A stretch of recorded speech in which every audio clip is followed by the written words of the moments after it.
right, guys. We're low on views. Controversy. Time for a rant. Right? Yes, absolutely. Yeah, don't you want to get fired up? Are you triggered? I am, because as soon as... You said a bad word in the last episode that we recorded and actually had me a little triggered. Outthrow.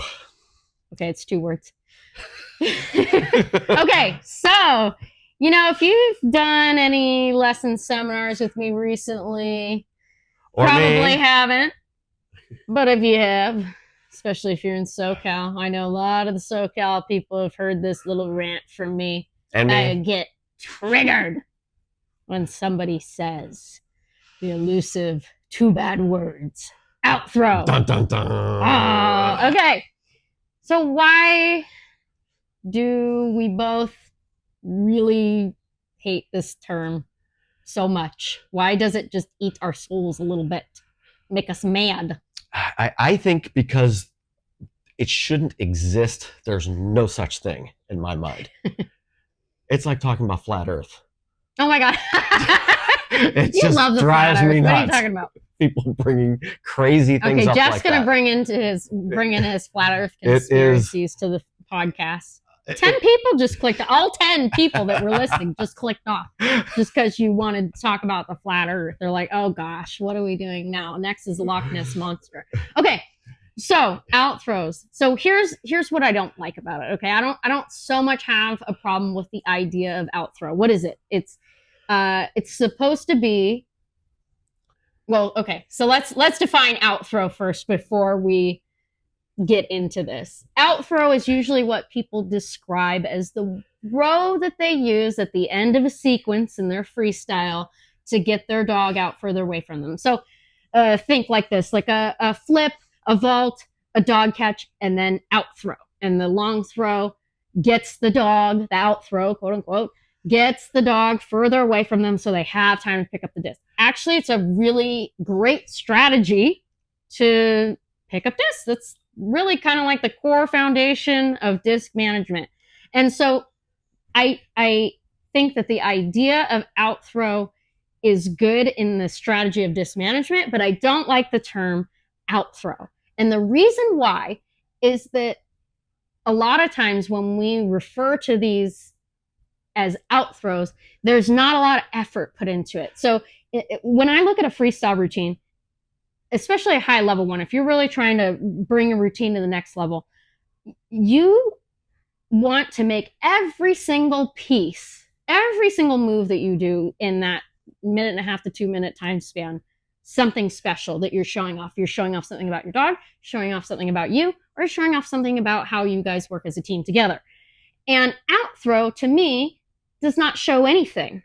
Outthrow is just, I flung the disc out there. Maybe the disc wobbled, maybe the disc fell to the side, maybe the disc turned into a roller, because it's just an outthrow. It's just to get the dog away from me so I can do, my disc management. And so if you're beyond the level of novice, which is totally fine to be a new novice player and be using like an outthrow to get the dog away from you, or you're just learning the game. But as you level up your intermediate, advanced levels, outthrow should no longer be a thing, because outthrow does not show your throwing skills and it doesn't show your dog off. What shows your throwing skills and your dog off? A really nice staker under the leg, a backhand behind the back, maybe just a nice forehand. Those types of things. And you can describe those as like a long forehand or a short forehand or, a 20-yard forehand, however you want to describe it. But I think that while maybe it doesn't really roll off the tongue like outthrow, that's the stuff that will help you like reframe your mind that it's not just an outthrow, it's a staker, like it's a kick brush, it's whatever the throw is that you're doing. It's a 25-yard long skip throw. Like, wow, that's cool. And that's showing off my throwing skills. That's showing off something about my dog, because maybe, it's 30 yards. I'm really showing my dog at more of a full speed, those types of things. So that's kind of my piece on it. What do you think? Add to me. Well, I think what you missed is describing in more detail what the out throw looks like, especially to us. And I think to higher level judges, people who've been around the sport a long time, it can look so bad. You see somebody who they're down to their last disc and you see it happening. They're already starting to go to the disc that they need to pick up, the closest one they're going to go pick up, and they're throwing the disc. They don't even know where their dog is. The dog, sometimes I've seen this happen where the dog went the wrong direction or went behind them or something like that. They're not paying any attention to the dog anymore. It's so obvious. It does not look good at all. And they're throwing the disc, not even looking where they're throwing it, because all they can think about is hurry up and go pick up your discs. And part of that is that a lot of that is new. Like some new people have that just because they're trying to get the process of, and they've kind of gotten it out of order. It really should be focus on throwing the disc, then go pick up. Yes. But they get frantic because it's new. It's kind of, it's beat into people's heads early on, disc management. Pick it up, pick it up. Go get your discs, go get your discs. And I think there's a little bit too much pressure on that with newer players. And maybe we need to relax it a little bit and let them know, focus on that sequence. Now the sequence is done, go get your discs. But it does not look right. And like you said, the wobbly disc, the bad angle, too low, too high. I don't know how many times I see them go into the ground. A lot of it comes out of just rushed effort. It's rushed, very rushed. Because and that's they're not issue. thinking about the sequence is done as soon as they got their tricks finished. And now this long throw or longer throw doesn't even mean anything to them. And that's a problem too. I don't know why it wouldn't have any meaning to you. Don't you want your dog to look good and to be safe and to have fun? And don't you want to have fun doing a cool throw, doing a nice air bounce,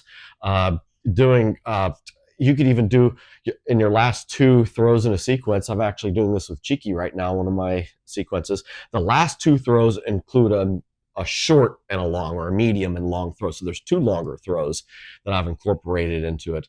And you need to have the mentality of, this is a moment to be awesome and to make you and your dog both look good, just like everything else you've done. Your dog looks great on a flip and a vault, and everyone seems to focus on that stuff. Well, how do they look when they're going 25 miles per hour and jumping perfectly with this throw that maybe no one's even seen before, or you had your own little flair to it, or whatever, and you placed it so great that it's just, the dog can't even miss it. There's no way they can miss it because it was so good. Maybe you zinged them right past the judges. I do that sometimes, or I get the dog to jump. I have so much confidence in my throws that I could throw this medium long throw where they're going to jump and land 2 feet in front of the judges. I don't do it all the time because that's tough to plan in a routine, but sometimes I get into a position on a field where sometimes you're right where it's going to work out. I'm doing it, and then I take advantage of it, you know, and it's just going to be awesome. It's whenever you see the judges go back like that, because they're like, the dog's going to run into me, and nope, they landed and turned around and came back. It just looks great. Right. Well, so you brought up a good point about, people will focus and have this really lovely sequence where they're, maybe they're doing flips and vaults and stalls and, close stuff with the dog. And then the quote unquote out throw is rushed.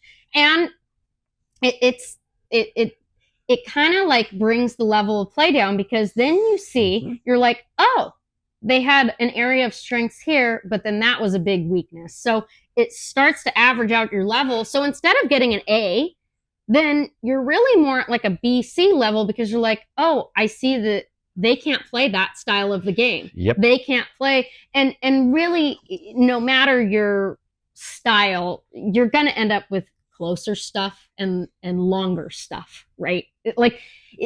Some of that you could, kind of change a little bit, maybe not super long, but it doesn't matter your dog or your style. You're going to have some close stuff, some long stuff.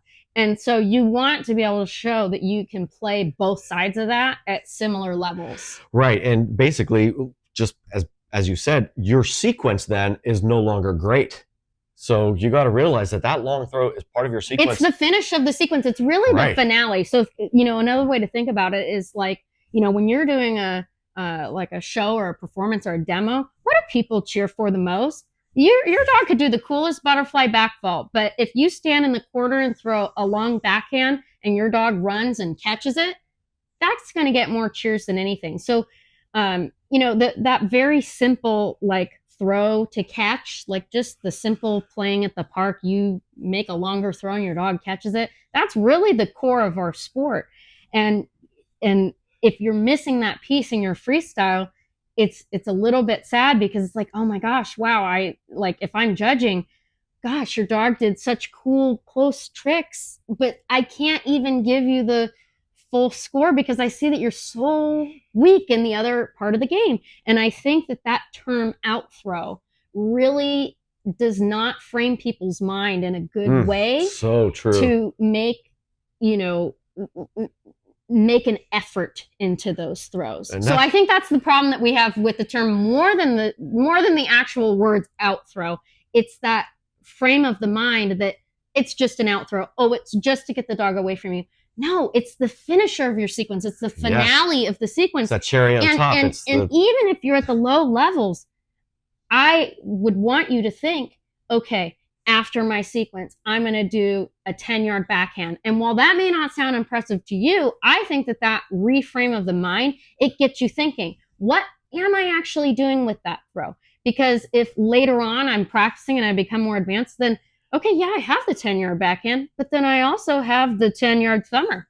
I've got the 10-yard tomahawk. Maybe I got a 30-yard overhand. I don't know. And it makes you think, oh, and if you're looking at your routine and you're describing them not as out throws, like let's say you write it all out. If you describe them as all out throws, like I don't know how you remember what is what. It's not well thought out, but if you have it written out and it's like, okay, I have a backhand here, I have a forehand here, I have a skip here. Then you're really thinking about, okay, my variety of throws, and you're improving your game in that aspect of freestyle. Yes, absolutely. And if you see the same exact out throw every single time, even if they do a pretty good job with it, if they only got like 2 different things that they do, that is also showing a limited capacity in their abilities. Even if they do a beautiful backhand throw or a beautiful overhand, but every time it's an overhand. Right. That's fine when you're at the low levels, but if you want to improve, if you want to be the top, if you want to, get to the highest levels, you want to have variety as much as you can at a strong level. And related to this is sending the dog around when you do it. Please don't make it look like toss and This fetch. This is like part of it. The out throws, half the time I see people doing it, they send their dog around. It seems it's like, don't do it. I actually will send my dog around. Whenever I do it, I'm kicking the disc. I'm doing some really difficult trick. And the thing is like, I look at it as one setup move. And once I've used that setup move for something, it's gone. Don't use it again. So that's my thought on it, is like, okay, you have it available to use once, but I would try to get away from using it as a crutch over and over and over. Because a lot of times I think, and especially new people, that's where we start, and that's how we just start getting the game. But then it turns into a crutch, I think, as, if you move up to higher levels and you're still relying on that, it really is kind of detrimental to you moving to the next level. Yeah, well, and don't make it look like toss and fetch, because it's going to look like toss and fetch. As soon as you send your dog around and you do a backhand, oh, wait, I thought this was the freestyle round. You get to do your toss and fetch later. I honestly don't want to see that. It just doesn't look great to me. And especially then you do it again and again and again. Come on, please do something different. I want to see something different. Yeah. If you're going to do it around, I would say save it. Set up a hard throw, like you said, like a kick brush or something of that nature where it's difficult. Kick brush especially, because you really want the dog to be away from you. You don't want the dog anywhere near your feet when you're doing a kick brush. So, and sometimes it's really hard to time, if they're coming in from a run or another throw, it can be difficult to time. So sometimes the around can help you just get that set up, especially if you got to reset for the wind or something like that. But, I would say, limit it. And when we talk about our sequences to each other, there's never a time that we say, and then I do a long throw or I do an out throw. Of course, we don't use the term I say long throw. Sometimes long throw. I say medium throw. Some kind of medium throw. That's if you don't have it planned. Typically, we have our sequences figure out, and then it's something like, so that's the other doing thing. This throw I also throw. Another thing about the term out throw is it doesn't explain how far the disc is going to go either, because out throw could be 10 yards, it could be 20, 30. And, like we've talked about in our own routine, sometimes you need to throw it much further if you have more discs to gather. well, then you want to throw a 30-yard throw. If you need to gather up 5 discs, you're going to want to throw it 30 yards. Whereas if you only need to gather 1 or 2 discs, oh, well, maybe a 10, 15-yard will suffice. But out throw does not specify that. And I think that in building high level routines, you need to specify that. You need to specify how long the throw is going to be in order to determine how many discs you can pick up. Absolutely. And the type of throw that you're doing could define that. So I don't need to say medium long throw. I know that if I do an air bounce, it's going to be a long throw because I can't do an air bounce 10 feet. I can't do that. I think that this so is I know this that's is skill going to be a dependent, 30-yard throw. right? This is skill dependent because like your forehand, you can do way further than me. I can't do it. So if I'm saying forehand, I could be doing a 10-yard one or a 20-yard one, but I'm not doing a 30-yard one. Like it's just not, I just can't throw it that far. Whereas like maybe an overhand, I could throw a lot further. But so that is skill dependent too. Absolutely. So, and depends on what you're good at. But if you do something, there are certain throws that are impossible to do short, like a skip. It is impossible to do a skip 10 feet. I want to see somebody do it. It's got to be, it's probably at least 20 yards. Just to do a skip, to make it work. It depends on the grass too. Of course. But typically, I can make the long skip work depending on the grass, or a shorter skip work. It just depends. But you're not going to do 10 feet. No, you're not going to do 10 feet. But there's a difference between, I think, a 15-yard skip versus a 30-yard skip, like a whole field long. Right. Right. And 15 yards is still pretty tough. You can probably do it if it's real short. That's what I'm saying. But then are you going to rely on that? You're probably not going to rely on that. If you actually have a skip planned in your routine, it's probably for further. Probably. Yeah. It just depends. You show up to the field and maybe depending on where the bare spot is. But we usually don't have one planned for that reason. No, exactly. It's so hard to plan a skip. It is. It is. The only time I'll ever plan a skip is if it's right before my round, I look and I think, I could do a skip out here. I'll do it at some point as long as I don't forget, maybe at the end, just throw it in very last thing I do or something like that. It happens, especially like our IDC field is a pretty good one. I was just thinking the same thing. I was like, that field is great for skips, but it's a little shorter. So you got to be careful especially me, when I tend to do things like that, you got to make sure you're in the corner of the field and, And so then I got to work myself to one end of the field. Am I going to do that? I think when I did one with Sora a couple of years ago, she almost ran into the camera guy. It was actually kind of cool because she caught it like right in front of him. And that's the one thing. I know we're getting off topic. Yeah, we are. But it's fun with a skip that they go because as the dog is approaching it, it's usually still going up. Yeah. So they have they have to judge it. They really have to judge it. They think they're going to get to it earlier, but then they don't. They keep going, and a lot of times they don't catch it until way after they thought they were going. Yeah, or they pre-jump, and you're like, oh! Right. All right. Is there anything else you wanted to add about the out throw term? Dump it and start thinking of specific throws, distances, and how you are going to make you and your dog look awesome. Think awesomeness, and that it is going to impact your entire sequence and your entire routine every time you do it. Yes, I agree. I think, maybe one day we'll be able to bring back the term out throw, but I don't think so. I don't know about that. I think it's poisoned. No. Oh, the other thing I wanted to mention when I said about the around, a very simple variation is to send them through your legs. You do that, it's no longer in a round. Oh yeah, that's a good point. I wanted to mention that earlier, and it slipped my mind. Yes. But it's important to know that when you were talking about there's different ways you could do your setups, do that instead. Just doing that makes it look better. Right. No, absolutely, I agree. Yeah, I think to wrap it up, it's think beyond out throw and think beyond just getting the dog away from you so you can collect your discs. Really think about those details, like you said, and that's really going to help you fulfill all aspects of the freestyle game and take you to the next level. And I would say my final note is very similar. I learned to I got to a point where I couldn't wait for my out throw because I was coming up with such cool throws and making them look so good, and the dogs were so awesome with them that I can't wait to get to it now, actually, to be honest with you, because I know it's going to be freaking great. Yeah. And originally, I didn't really care about any of that stuff. I wanted to do all the tricks and everything, the close stuff. So you have to fall in love with it. Fall in love with every part of freestyle. Well, nothing better than just nailing your sequence and then doing your last throw, and the dog just snags it. It's like, yeah, it's like just puts the cherry on top of the cake. This has been The Disc Has it Dog been? Pod. Oh, we were so out of line. We got to redo that. Cut that. We're not cutting it. Take 7. Beep. We need to get one of those and we're going to do that the whole time, every time we mess up. This has been the Disc Dog Pod. Bye.